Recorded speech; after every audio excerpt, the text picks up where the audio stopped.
Hai guys, kembali lagi ke channel saya. Kali ini saya akan menjelaskan bab 3 tentang hukum perusahaan.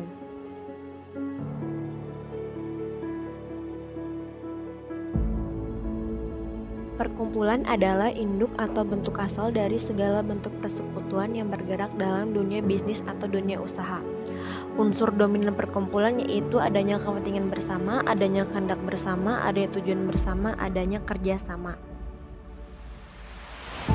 Berdasarkan status hukumnya, perkumpulan dibedakan atas dua, yaitu yang pertama perkumpulan yang berbadan hukum, yang kedua perkumpulan yang tidak berbadan hukum. Berdasarkan kepemilikannya, yang pertama dimiliki satu orang, yang kedua dimiliki oleh beberapa orang seperti halnya Perserikatan Perdata, firma, CV, PT. Ketiga dimiliki oleh negara yang disebut dengan perusahaan negara. Kewajiban orang menjalankan perusahaan, yang pertama dokumen perusahaan, Undang-Undang Nomor 8 Tahun 1997 tentang dokumen perusahaan, Pasal 6 Ayat 1 KUHD, yaitu bunyinya setiap orang yang menjalankan perusahaan diwajibkan mengadakan catatan-catatan mengenai keadaan kekayaannya menurut syarat-syarat yang diminta oleh perusahaannya sedemikian rupa, sehingga dalam catatan itu setiap waktu dapat diketahui hak-hak dan kewajibannya. Yang kedua, pendaftaran perusahaan. Pendaftaran perusahaan diatur dalam Undang-Undang Nomor 3 Tahun 1982 tentang wajib daftar perusahaan. Pengertian daftar perusahaan diatur dijelaskan dalam pasal 1, yakni bunyinya daftar catatan resmi yang diadakan menurut atau berdasarkan ketentuan undang-undang ini dan atau peraturan-peraturan pelaksanaannya, dan memuat hal-hal yang wajib didaftarkan oleh setiap perusahaan serta disahkan oleh pejabat yang berwenang dari kantor pendaftaran perusahaan. Yang dikecualikan dari kewajiban daftar perusahaan yaitu setiap perusahaan negara yang berbentuk perusahaan jawatan, setiap perusahaan kecil perorangan yang dijalankan oleh pribadi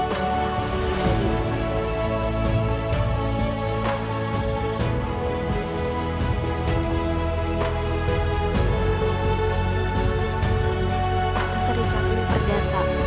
Bürgerliche Gemeinschaft atau partnership adalah perjanjian antara dua orang atau lebih yang mengikatkan diri untuk memasukkan sesuatu ke dalam perserikatan dengan maksud untuk membagi keuntungan atau manfaat yang diperoleh karenanya. Mendirikan Gemeinschaft tidak harus mengharuskan cara pendiriannya secara tertulis. Perjanjian pendirian Gemeinschaft pun harus merupakan perjanjian yang menganut asas konsensualisme. Pembagian keuntungan dan kerugian pada Gemeinschaft.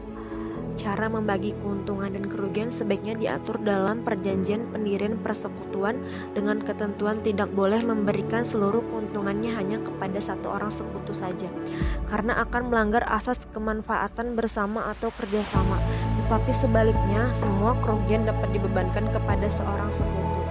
Berakhirnya Gemeinschaft yaitu yang pertama hancurnya benda atau objek Gemeinschaft, pengakhiran oleh salah seorang anggota, pengakhiran oleh hakim dengan alasan sah, selesainya perbuatan-perbuatan untuk mendapatkan manfaat Gemeinschaft, kepahilitan salah seorang sekutu, suara bulat dari seluruh sekutu.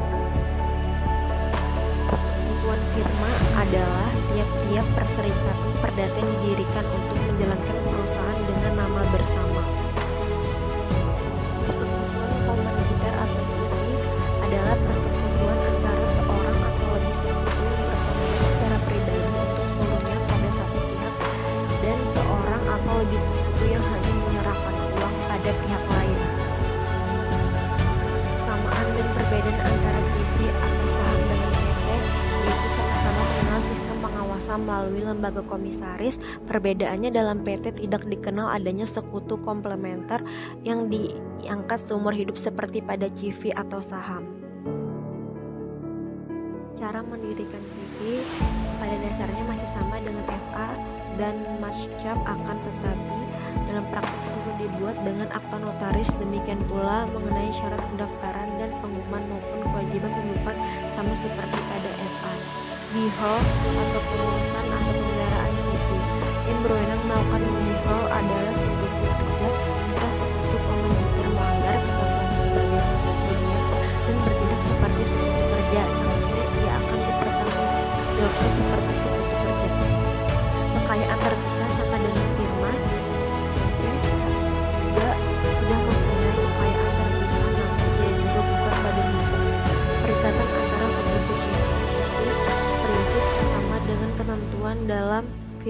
Tanggung jawab keluar prinsipnya ada pada sekutu kerja kecuali sekutu diam bertindak seperti sekutu kerja.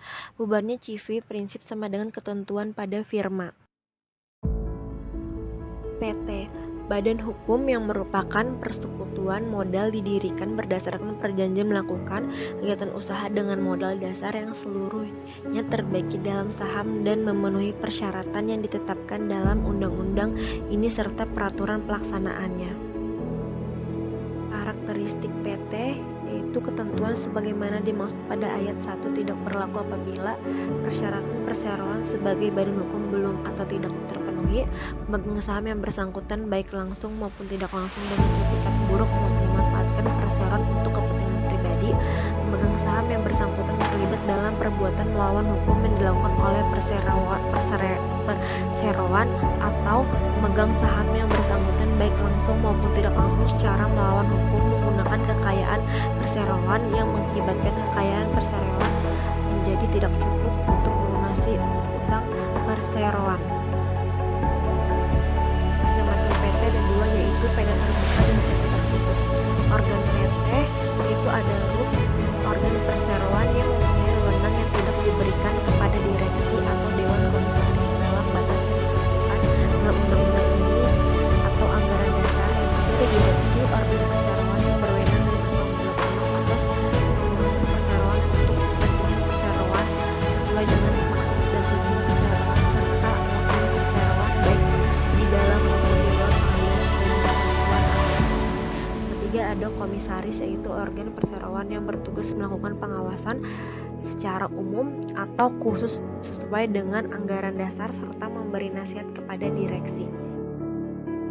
Merger adalah suatu perseroan atau lebih menggabung diri dengan perseroan yang telah ada dengan pengertian bahwa perseroan yang menerima penggabungan tetap ada dan perseroan yang menggabungkan diri menjadi bubar. Konsolidasi yaitu suatu perseroan atau lebih meleburkan diri menjadi satu dan membentuk perseroan baru. Hal ini berarti bahwa semua perseroan yang meleburkan diri menjadi bubar dan kemudian muncul suatu perseroan baru. Akuisisi yaitu pengambilan perseroan yang dilakukan oleh badan hukum atau orang perorangan dengan mengambil alih seluruh atau sebagian besar saham yang mengakibatkan berlangsung pengendalian terhadap perseroan tersebut. Dalam pengambil alihan perseroan lama telah ada yang beralih hanyalah kepemilikannya. Oke guys, itu aja ya penjelasan dari saya tentang bab 3 ini. Maaf apabila ada salah kata-kata. Thanks yang buat udah nonton. Jangan lupa subscribe, comment, and like. Dadah!